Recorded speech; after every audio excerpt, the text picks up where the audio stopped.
Hello बच्चों। आज मैं आपके लिए लेके आया हूँ class 12th physics electricity chapter का एक बहुत ही इंपॉर्टेंट टॉपिक इलेक्ट्रिक सेल। इसमें हम लोग जानेंगे कि आखिर इलेक्ट्रिक सेल है क्या, इलेक्ट्रिक सेल में ईएमएफ क्या होता है, टर्मिनल पोटेंशियल डिफरेंस क्या होता है, दोनों में बेसिक अंतर क्या है। फिर हम लोग कोई भी सेल के द्वारा आखिर कितने करंट को प्रवाहित करवाया जाता है वो हम लोग देखेंगे और सेलों के कॉम्बिनेशन के बारे में जानेंगे। तो चलिए सबसे पहले हम लोग स्टार्ट करते हैं कि आखिर इलेक्ट्रिक सेल है क्या। इलेक्ट्रिक सेल विद्युत सेल।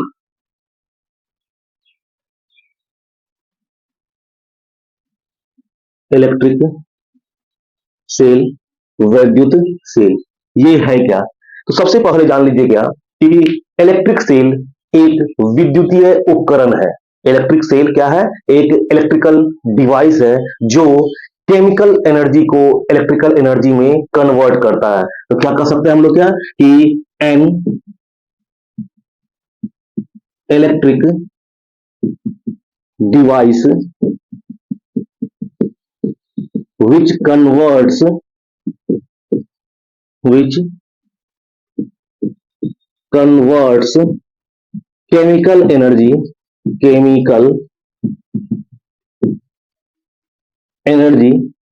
to electrical energy। ठीक ना। एक वैद्युतीय उपकरण, एक वैद्युत उपकरण जो रासायनिक ऊर्जा को रासायनिक ऊर्जा को विद्युत ऊर्जा में रूपांतरित करता है, रूपांतरित करता है। ठीक है ना। इलेक्ट्रिकल सेल या इलेक्ट्रिक सेल वैद्युत सेल क्या है? ये एक इलेक्ट्रिकल इक्विपमेंट है, इलेक्ट्रिकल डिवाइस है जो केमिकल एनर्जी को इलेक्ट्रिकल एनर्जी में क्या करता है? कन्वर्ट करता है। रासायनिक ऊर्जा को वैद्युत ऊर्जा में कन्वर्ट करता है। ये करता क्या है एक्चुअल में? तो इसका अगर हम लोग बेसिक कंस्ट्रक्शन देखें इसका सेल का, तो इसमें दो रोड होते हैं, दो रोड होते हैं। एक रोड या दो रोड होते हैं और दोनों रोड जो है ना वो मिलकर क्या कहलाते हैं? इलेक्ट्रोड्स कहलाते हैं। ठीक है ना। उन दो रोड्स जो कि इलेक्ट्रोड्स कहलाते हैं उनमें से एक रोड कहलाता है कैथोड। ठीक ना। और दूसरा रोड जो है वो कहलाता है एनोड। तो चलिए हम लोग देखें इसका बेसिक स्ट्रक्चर। बेसिक स्ट्रक्चर तो क्या है कि इसमें दो रोड होते हैं। तो चलिए पहले मैं दो रोड बना दे रहा हूं, पहला रोड और दूसरा रोड। अब ये दो रोड में से एक रोड होता है कैथोड जो कि आपका निगेटिवली चार्ज होता है। ठीक है ना। इसको हम लोग ऋणाग्र हिंदी में भी कहते हैं, ऋणाग्र। और दूसरा रोड जो है वो क्या है? एनोड है। ठीक है ना। Anode, anode. और हिंदी में क्या हो जाएगा वो? धनाग्र। ठीक ना। कैथोड ऋणाग्र, एनोड धनाग्र। और ये क्या होता है? पॉजिटिवली चार्ज होता है। और दोनों रोड जो है वो मिल करके क्या कहलाते हैं? तो दोनों रोड मिल करके इलेक्ट्रोड्स कहलाते हैं। अब इनके बीच में यानी जिस टब में, जिस टैंक में ये दो रोड रखा हुआ है उसमें एक केमिकल सॉल्यूशन भरा हुआ होता है, इलेक्ट्रोलाइट्स भरा हुआ होता है। और जिसमें से जो है ना चार्ज, जो यहाँ पर चार्ज अवेलेबल है उसी को जो है ये क्या करते हैं, जैसे ही इन दोनों टर्मिनल के बीच में अगर हम कोई वायर जोड़ दें या कोई इक्विपमेंट जोड़ दें, जैसे बल्ब वगैरह जोड़ दें, तो क्या करेगा? चार्ज इधर से फ्लो करना चालू होगा, यानी कि करंट का जनरेशन होगा। और करंट का जनरेशन होगा तो जो बल्ब जोड़े हुए हैं या जो भी कुछ इलेक्ट्रिकल इक्विपमेंट जोड़े हुए हैं वो काम करना चालू करेगा। ठीक है ना। तो एक बार फिर से कि इलेक्ट्रिकल इक्विपमेंट है कौन? तो सेल। करता क्या है? तो केमिकल एनर्जी को इलेक्ट्रिकल एनर्जी में कन्वर्ट करता है। इसमें होते क्या है? तो इसमें दो रोड होते हैं जो कि इलेक्ट्रोड्स कहलाते हैं। एक रोड निगेटिवली चार्ज होता है जिसको कि हम ऋणाग्र यानी कि कैथोड कहते हैं। दूसरा क्या होता है? पॉजिटिवली चार्ज होता है जिसको हम लोग धनाग्र यानी इंग्लिश में एनोड कहते हैं। और इसके बीच में क्या होता है? ये जो रखा हुआ है वो क्या है आपका? तो इलेक्ट्रोलाइट्स है जो कि चार्ज को फ्लो करने में सहायता प्रदान करता है। तो अब यहां पर एक क्वेश्चन ये उठ रहा है कि क्या सेल सोर्स ऑफ चार्ज है? तो ये जानिए क्या कि ये सेल, इलेक्ट्रिक सेल, यह सोर्स ऑफ चार्ज नहीं है। यह केवल और केवल क्या करता है कि जो चार्ज यहां पहले से अवेलेबल है उसको पोटेंशियल डिफरेंस दे करके, मतलब एनर्जी दे करके उसको केवल फ्लो करवाने में मदद करता है। ये नहीं कि लगातार वो चार्ज को दे रहा है, नहीं, वो सोर्स ऑफ चार्ज नहीं है, बल्कि जो चार्ज अवेलेबल है उसको क्या कर रहा है, एनर्जी दे करके एक क्लोज्ड पाथ में घूमने में सहायता प्रदान करता है। तो हम लोग कह सकते हैं क्या कि cell is not a source of charge, source of charge, ठीक है ना। यह चार्ज का, आवेश का स्रोत नहीं है। तो क्या है यह, it only provides energy to, किसको, तो अवेलेबल चार्ज, किस लिए, तो फॉर रिवर, क्या क्या कहते हैं, for move in a circuit, ठीक है ना। तो क्या कह सकते हैं हम लोग क्या कि it only provides, only provides essential, essential potential difference, potential difference, bracket में एनर्जी मैं कर दे रहा हूं, ब्रैकेट में क्या, एनर्जी, किसको, किसको प्रोवाइड करवा रहा है, तो to charge, to the charge, किस लिए, तो फॉर क्या, तो सर्किट में मूव करने के लिए, तो फॉर मूविंग या to moving in a circuit. फिर से एक बार कि सेल है क्या, तो सेल सबसे पहले चार्ज का वह सोर्स नहीं है, आवेश का स्रोत नहीं है। यह क्या करता है, तो यह केवल प्रोवाइड करवाता है, किसको प्रोवाइड करवाता है, तो एसेंशियल पोटेंशियल डिफरेंस को, यानी कि एनर्जी को। अब किसको प्रोवाइड करवाता है, तो चार्ज को प्रोवाइड करवाता है, किसके लिए, तो सर्किट में मूव करने के लिए, ताकि सर्किट में हमारा जो है विद्युत धारा जो है वो क्या होता रहे, प्रवाहित होता रहे। बेसिक सा ये सब चीज है, कुछ समझिए कि सबसे पहले आपसे हो सकता है पूछा जाए कि सेल क्या है, तो सेल क्या है, इलेक्ट्रिकल इक्विपमेंट है जो कि केमिकल एनर्जी को इलेक्ट्रिकल एनर्जी में कन्वर्ट करता है। इसमें होते क्या क्या है, तो इलेक्ट्रोड्स होते हैं दो गो, एक कहलाता है कैथोड और दूसरा कहलाता है एनोड, बीच में होता है इलेक्ट्रोलाइट। ये और क्या होता है, तो सबसे पहले जान लीजिए क्या कि यह चार्ज का स्रोत नहीं होता है, सोर्स ऑफ चार्ज नहीं होता है। ये केवल क्या करता है, तो जो चार्ज पहले से अवेलेबल है उसको पोटेंशियल डिफरेंस प्रोवाइड करवा करके, एनर्जी प्रोवाइड करवा करके केवल घूमने में, सर्किट में जो तार गया हुआ है उस पाथ पर घूमने में मदद करता है, एनर्जी दे करके, ठीक है ना। तो ये हो गया क्या, सेल क्या है और यह किस तरह से काम करता है, ये हम लोगों ने देखा। अब इसका जो है कि क्या इसका कोई सिंबल है, तो हाँ, जो आपका इलेक्ट्रिक सेल है उसका जो सिंबल होता है, सिंबल वो देखिए, एक बड़ा वाला लाइन, एक छोटा वाला लाइन, एक इधर से टर्मिनल, एक इधर से। बड़ा वाला लाइन वो है आपका पॉजिटिव टर्मिनल, यानी क्या, एनोड, और छोटा वाला लाइन जो है वो क्या है, कैथोड, नेगेटिव टर्मिनल, ठीक है ना। तो ये जो है आपका सिंबल है किसका, तो ये सिंबल है आपका सेल का, ठीक है ना। तो चलिए इसको नोट कर लीजिए आप अच्छे तरीके से, कैसे, तो सबसे पहले इलेक्ट्रिक सेल का डेफिनेशन लिखिएगा, उसके बाद बेसिक स्ट्रक्चर ये बना दीजिए, फिर उसके बाद ये नोट करके लिख दीजिएगा क्या कि आखिर सेल जो है वो करता क्या है क्या, और उसका सिंबल दे दीजिएगा। चलिए इतना नोट कर दीजिए वीडियो को पॉज करके।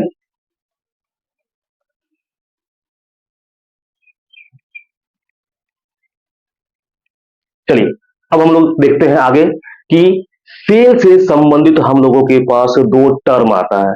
एक आता है ईएमएफ, इलेक्ट्रोमोटिव फोर्स, और दूसरा है potential difference, terminal potential difference. तो सबसे पहले जानते हैं क्या कि ईएमएफ, ईएमएफ फुल फॉर्म इसका इलेक्ट्रो मोटिव फोर्स, ठीक है ना। विद्युत वाहक बल, विद्युत वाहक बल, ठीक है। नाम से लग रहा होगा कि यह एक प्रकार का फोर्स है क्योंकि बल लगा हुआ है, पर यह बल नहीं, यह भी एक प्रकार का पोटेंशियल डिफरेंस ही है। दोनों टर्मिनलों के बीच का, किसके टर्मिनलों के बीच का, सेल के दोनों टर्मिनल, यानी क्या कि एक एनोड और दूसरा कैथोड, इन दोनों टर्मिनल्स के बीच का जो आपका क्या कह रहे हैं पोटेंशियल डिफरेंस है, उसी को हम लोग कहते हैं ईएमएफ। मगर एक कंडीशन है कि वो टर्मिनल पोटेंशियल डिफरेंस कौन से कंडीशन में होना चाहिए, तो जब बैटरी किसी भी सर्किट में यूज नहीं हो रहा हो, मतलब क्या कि जब धारा बैटरी से प्रवाहित नहीं हो रही हो, मतलब इसको हम ऐसे भी कह सकते हो, जब ओपन सर्किट हो, खुला परिपथ हो, तब बैटरी के दोनों टर्मिनल्स के बीच का जो पोटेंशियल डिफरेंस है, उसी को हम लोग क्या कहते हैं, ईएमएफ कहते हैं। तो हम लोग कह सकते हैं क्या कि पोटेंशियल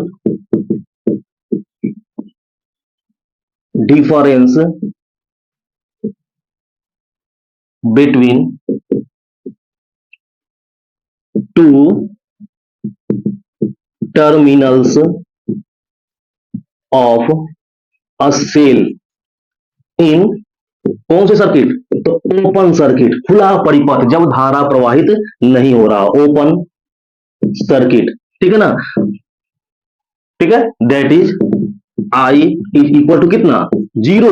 तो उस कंडीशन में सेल के दोनों टर्मिनल के बीच का जो पोटेंशियल डिफरेंस है वो क्या कहलाएगा, ईएमएफ कहलाएगा। यानी क्या, खुला परिपथ में, खुला परिपथ में, परिपथ में सेल के दोनों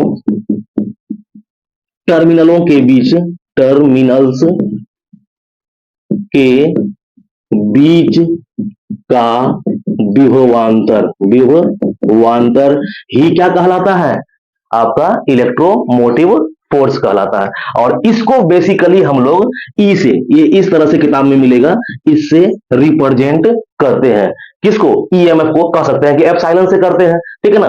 तो एक बार फिर से कि ईएमएफ क्या है, तो ईएमएफ एक प्रकार का पोटेंशियल डिफरेंस ही है, मगर वो कब का है, तो जब बैटरी खुला परिपथ में हो, उससे धारा प्रवाहित नहीं हो रही हो, बैटरी अभी यूज में नहीं हो, ठीक है ना। तो उस कंडीशन में सेल के दोनों परिपथ, दोनों टर्मिनल्सों के बीच का जो पोटेंशियल डिफरेंस है, उसी को हम लोग क्या कहते हैं, इलेक्ट्रोमोटिव फोर्स कहते हैं, ठीक है ना।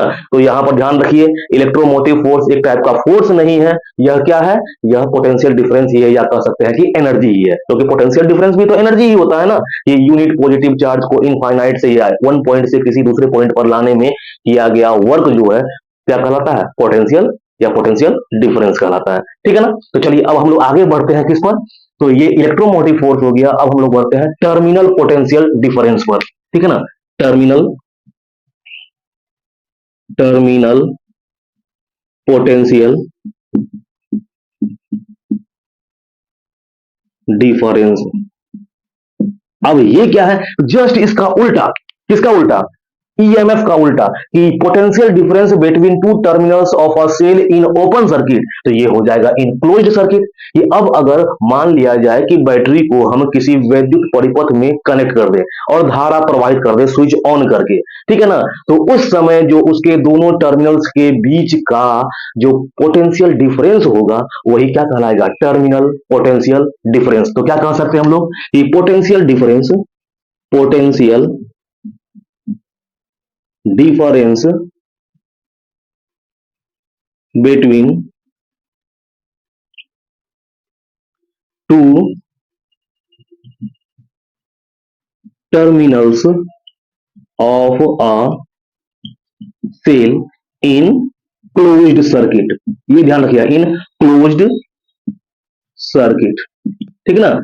दैट इज क्या, I is not equal to zero, जब क्लोज सर्किट है तो धारा तो प्रवाहित होगी, धारा तो जीरो हो नहीं सकता, that is I is equal to zero वाले केस में, I is not equal to zero वाले केस में जो दोनों टर्मिनलों के बीच का पोटेंशियल डिफरेंस होगा, उसी को हम लोग कहेंगे क्या, टर्मिनल पोटेंशियल डिफरेंस। यानी और हिंदी में क्या कर दीजिएगा कि बंद परिपथ में, जैसे ये ऊपर वाला था खुला परिपथ, तो ये क्या हो जाएगा कि बंद परिपथ में, परिपथ में सेल के दोनों टर्मिनल्स के बीच का विभवांतर, टर्मिनल्स के बीच का विभवांतर, ठीक है ना। और इसको हम लोग रिप्रेजेंट किससे करते हैं? तो इसको हम लोग रिप्रेजेंट करते हैं V से। जैसे ईएमएफ को कह दीजिए क्या कि ई एप्सिलॉन से करते हैं, वैसे ही टर्मिनल पोटेंशियल डिफरेंस को हम लोग क्या करते हैं? V से इंडिकेट करते हैं। तो चलिए ये दोनों निकाल दीजिए, वैल्यू कॉपी कर लीजिए वीडियो को पॉज करके।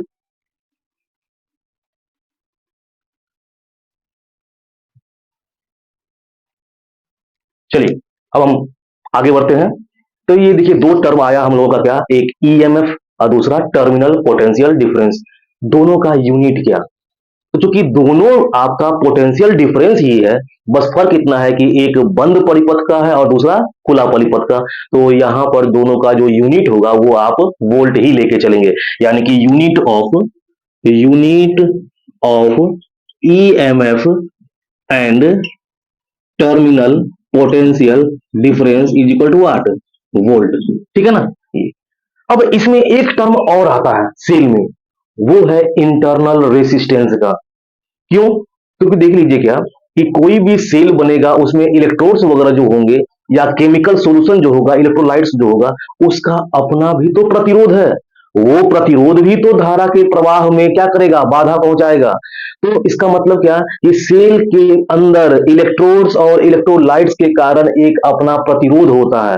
उसी प्रतिरोध को हम लोग क्या कहते हैं? इंटरनल रेसिस्टेंस कहते हैं, आंतरिक प्रतिरोध कहते हैं। तो इंटरनल रेसिस्टेंस क्या है? तो सेल का वह प्रतिरोध, सेल का अपना खुद का, सेल का वह प्रतिरोध जो धारा के प्रवाह में क्या करता है? बाधा पहुंचाता है, उसे हम इंटरनल रेसिस्टेंस कहते हैं। तो चलिए लेके चलते हैं कि हमारा इंटरनल रेसिस्टेंस क्या है। इंटरनल रेसिस्टेंस आंतरिक प्रतिरोध, आंतरिक प्रतिरोध ये क्या है कि सेल द्वारा, ठीक ना, सेल द्वारा धारा के प्रवाह में उत्पन्न बाधा को क्या कहते हैं? आंतरिक प्रतिरोध कहते हैं। ठीक ना? Opposition offered by cell to क्या? तो flow of current is known as internal resistance. कि कोई भी सेल है वह भी खुद धारा के प्रवाह में एक बाधा, अपोजिशन ऑफर करता है, प्रोड्यूस करता है, और उसी इंटरनल अपोजिशन को हम लोग क्या कहते हैं? इंटरनल रेसिस्टेंस कहते हैं। इसको क्या कह सकते हैं कि सेल द्वारा धारा के प्रवाह में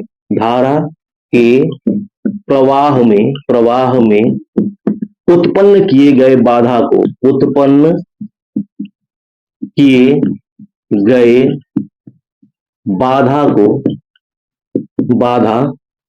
को इंटरनल रेसिस्टेंस कहते हैं। इंटरनल रेसिस्टेंस कहते हैं। ठीक है ना? और इसको हम लोग रिप्रेजेंट किससे करते हैं? तो इसको करते हैं रिप्रेजेंट स्मॉल आर से। सेल के इंटरनल रेसिस्टेंस को स्मॉल आर से रिप्रेजेंट किया जाता है। चलिए ठीक है ना? पर अब तक हम लोगों ने जब भी सेल का यूज किया है कोई भी सर्किट डायग्राम में, कहीं भी इंटरनल रेसिस्टेंस को हम लोगों ने नहीं दिखाया। पर अब हम लोग जब भी इंटरनल रेसिस्टेंस की चर्चा होगी तो वहां पर इंटरनल रेसिस्टेंस को सिंबॉलिक फॉर्म में भी वहां पर दिखाना होगा। और कहां दिखाना होगा? सेल के अंदर नहीं, सेल के जस्ट बगल में हम लोग दिखाते हैं। सेल के जस्ट बगल में। और वो कैसे दिखाएंगे? तो देखिए, जैसे कि मान लिया क्या देते हैं क्या कि रिप्रेजेंटेशन ऑफ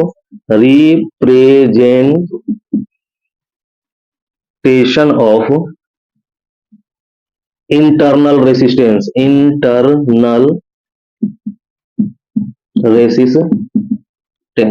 कैसे? तो देखिए यहां पर अब तक हम लोग सेल को ऐसे दिखाते आ रहे हैं, एक पॉजिटिव टर्मिनल, एक नेगेटिव टर्मिनल, और इस तरह से दिखाते हैं ना सेल को।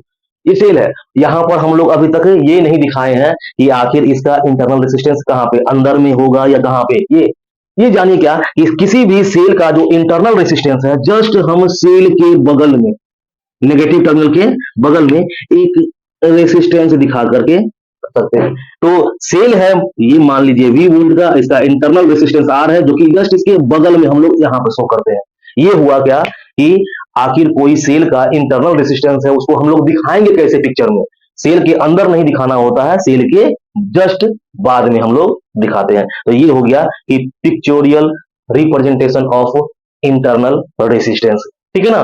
तो ये हो गया आपका इंटरनल रेसिस्टेंस है क्या, उसको कैसे रिप्रेजेंट करते हैं, ये देख लिए। और इसका यूनिट वगैरह जानते ही हैं, क्योंकि इंटरनल रेसिस्टेंस हो चाहे एक्सटर्नल हो, है तो रेसिस्टेंस ही, इसका भी यूनिट क्या होगा? ओम होगा। तो चलिए इसको कॉपी कर लीजिए।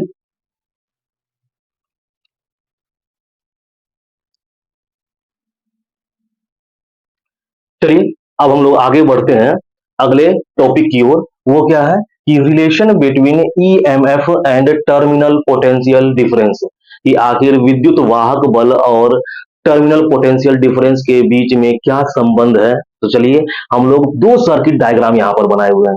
देखिए क्या कि एक सेल है जिसका कि इंटरनल रेसिस्टेंस क्या है? आर।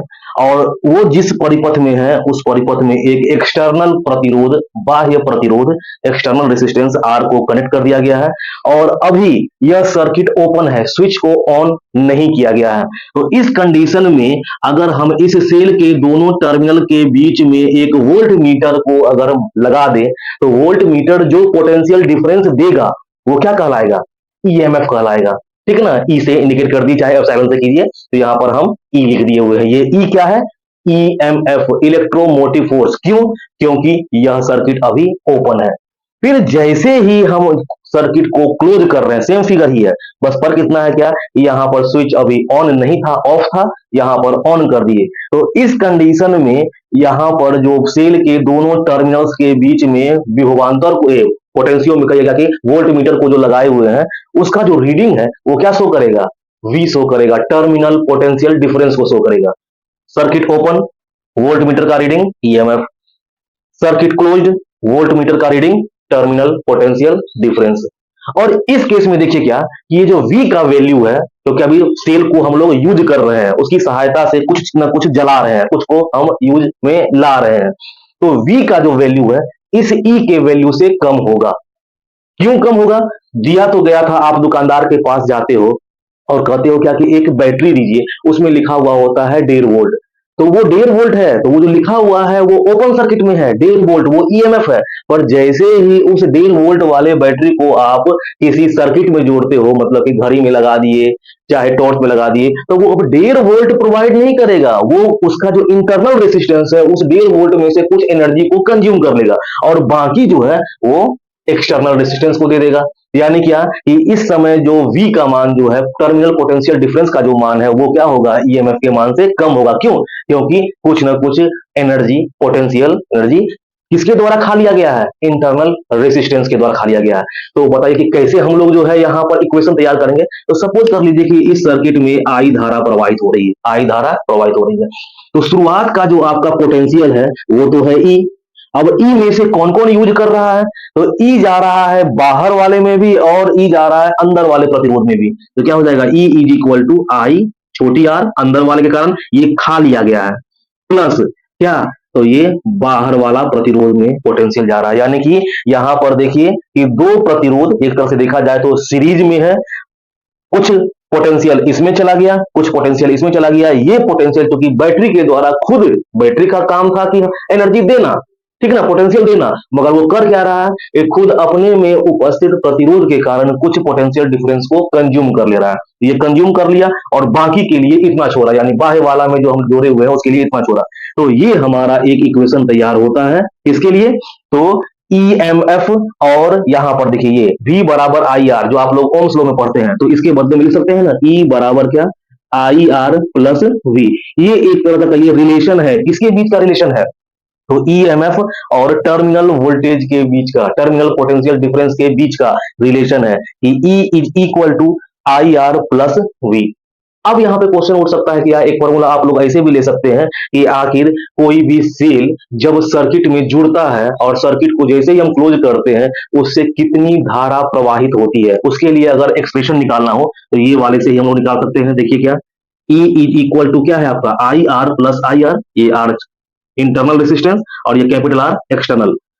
आई को अगर हम कॉमन ले ले तो क्या बच रहा है, आर प्लस आर, ठीक ना। So I is equal to E by R plus R. ये हो गया आपका फॉर्मूला किसके लिए, तो किसी सेल के कारण आखिर सर्किट में कितना करंट फ्लो करेगा उसका फॉर्मूला क्या है, एक बार फिर से। तो current is equal to E by R plus R. E है ईएमएफ, आर है क्या आपका इंटरनल रेसिस्टेंस, और कैपिटल आर क्या है एक्सटर्नल रेसिस्टेंस, ठीक है ना। और ये वाला इक्वेशन क्या है, तो ये वाला इक्वेशन जो हेडलाइन ही हमारा था ना, relation between EMF and terminal potential difference, उसके बीच का रिलेशन, ठीक है। अब देखिए क्या, ये जो आई आर है जो कि ये पोटेंशियल बैटरी के द्वारा खुद कंज्यूम कर लिया गया है, इसको हम लोग कहते हैं पोटेंशियल ड्रॉप कहते हैं, ठीक है ना। तो ये हो गया आपका पोटेंशियल ड्रॉप।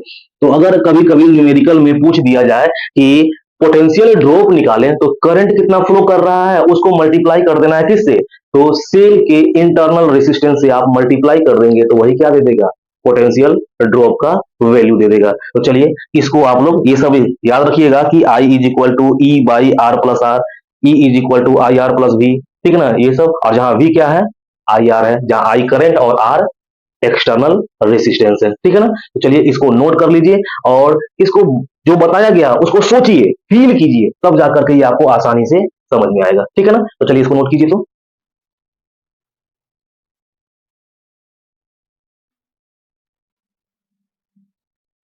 चलिए हम लोग दो रिलेशन देख चुके हैं, क्या कि I is equal to E M F by internal resistance plus external resistance, या इसी में हम लोग क्या कि E is equal to I R plus ये जो आई इंटू कैपिटल आर था उसके बदले में वी। अब इस इक्वेशन में, ये वाले इक्वेशन में अगर हम लोग आर से मल्टीप्लाई कर दें, सपोज कीजिए कि आर से मल्टीप्लाई करें तो क्या हो जाएगा, I into R is equal to क्या, E into R divide by R plus R. और ये आई आर क्या है, V terminal potential difference, V is equal to I are.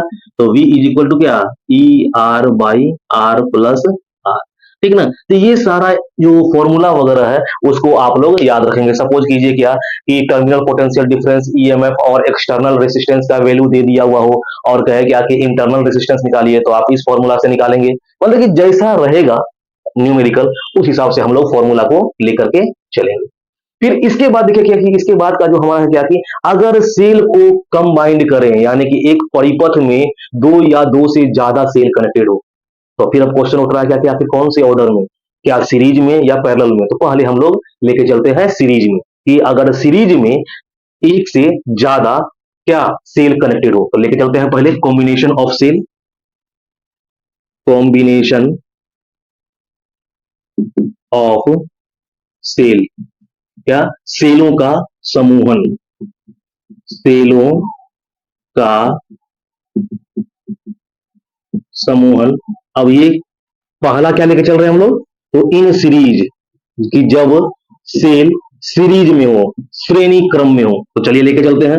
देखिए ये पहला सेल, इसका आंतरिक प्रतिरोध, ये दूसरा सेल, इसका आंतरिक प्रतिरोध, ये तीसरा सेल, इसका आंतरिक प्रतिरोध, एंड डॉट डॉट डॉट, मान लेते हैं एन को सेल है, ठीक है ना, कनेक्ट कर दिया गया। अब इसके साथ एक एक्सटर्नल रेसिस्टेंस आर को भी हम कनेक्ट कर दे रहे हैं, और यह सर्किट अभी क्लोज्ड ही है क्योंकि कहीं की नहीं बनाए हैं, मतलब क्लोज्ड है। तो ऐसी स्थिति में कि हमारा जो इक्विवेलेंट करंट है वो कितना फ्लो करेगा, अगर ये निकालना हो तो देखिए पहले प्रत्येक इंटरनल रेसिस्टेंस अगर सेल सेम टाइप का हो, कि all cells are of same type, ये थोड़ा सा हम लोग लेके चल रहे हैं, ज्यादा कॉम्प्लिकेटेड नहीं बना रहे हैं, कि जितने भी सेल्स हैं अगर वो सारा का सारा cell same potential difference, cell same EMF, same internal resistance वाला हो, यानी कि सेम टाइप का हो, उस केस में लेके चल रहे हैं। तो ये देखिए क्या, R internal resistance R, internal resistance R, और चूंकि एन सेल है, एन सेल्स है, तो बताइए क्या कि टोटल इंटरनल रेसिस्टेंस कितना हो जाएगा इस कनेक्शन के लिए, इस परिपथ के लिए टोटल इंटरनल रेसिस्टेंस कितना। तो देखिए सारा का सारा प्रतिरोध जो है वो किसमें कनेक्टेड है, सीरीज में, और सीरीज में समतुल्य प्रतिरोध का जो मान होता है वो क्या होता है, अगर सारे प्रतिरोध सेम टाइप के हैं, सेम अमाउंट के हैं, तो नंबर ऑफ प्रतिरोध resistance multiplied by resistance of one resistor. तो क्या वन रेसिस्टर का रेसिस्टेंस कितना, आर, छोटी आर, अब के गो है तो एन गो है, तो मतलब कि टोटल इंटरनल रेसिस्टेंस क्या हो जाएगा यहां पर कि टोटल इंटरनल रेसिस्टेंस बराबर रेसिस्टेंस यानी कि कुल आंतरिक प्रतिरोध, जिसको नोट करना हो बाद में वो सुन लीजिए, इसका हिंदी क्या है, कुल आंतरिक प्रतिरोध बराबर क्या, तो एन आर। क्वेश्चन के सर एन क्यों, यहाँ पर तीन ही दिखाए हुए हैं, तो नहीं यहाँ लिख दिया गया एन गो सेल, जब एन गो सेल है मतलब एन गो आर भी तो होगा, एन आर प्रतिरोध होगा, ठीक है ना।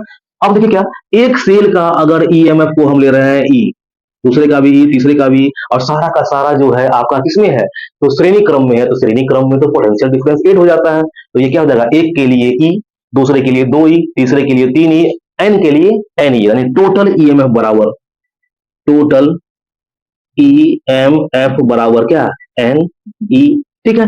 अब इन दोनों का वैल्यू जो है हम लोग रख देंगे यहां पर, ये बात देखिए क्या है कि इसीलिए करंट बराबर हमारे पास करंट का फॉर्मूला क्या है, ईएमएफ, यहां पर चूंकि एक वो ईएमएफ था तो इसलिए ई लिखा हुआ था, मगर यहां पर कितना कितना है टोटल ईएमएफ, एन ई, तो एन ई बटा क्या, तो है इंटरनल रेसिस्टेंस, एक वो सेल के लिए एक इंटरनल था, मगर यहां पर तो एन सेल है, तो कितना हो जाएगा, एन आर प्लस ये कैपिटल आर, एक जो बाहर यहां भी एक ही को डाले हुए जितना का भी हो, तो ये हो गया, तो ये हो गया हमारा क्या कि जब बहुत सारे सेल और सेम टाइप के श्रेणी क्रम में सीरीज में जुड़े हुए हो, तो उस कंडीशन में आखिर कितनी धारा की प्राप्ति होगी, उसके लिए ये फॉर्मूला, ठीक है ना। चलिए इसको नोट कर लीजिए।